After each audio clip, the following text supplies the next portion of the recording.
Welcome back to the channel. In today's video, I'm going to show you guys how to get My Eyes Only on Snapchat in 2021.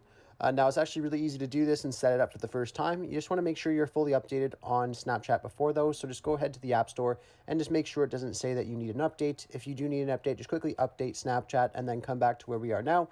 Anyhow, you just want to open up Snapchat right away. And then you want to go over to where your chats are. Or you can just swipe up from here, either one. And then you'll be at your memories here where all your videos and stuff are and photos. So now what you want to do once you come here is you want to find the photos that you want to send over to your My Eyes Only. So let's just say if I want to do this most recent one right here, I just long press on it and then it will select it. You guys can select as many as you would like. So you can go through all your old ones and just click on whatever ones that you're looking for. And once you're done clicking on the ones that you want, you just want to go over to where it says more here at the bottom. And then click on Hide Snap My Eyes Only. It's just going to tell you here that you have to set up the My Eyes Only. So all you want to do is just go over to where it says Quick Setup at the bottom here and click on that.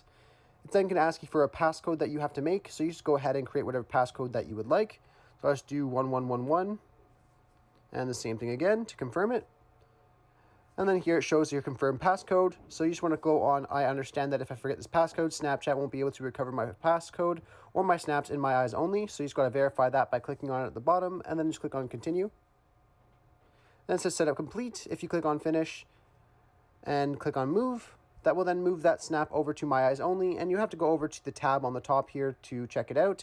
Put your passcode in, and then you will see that certain snap right there.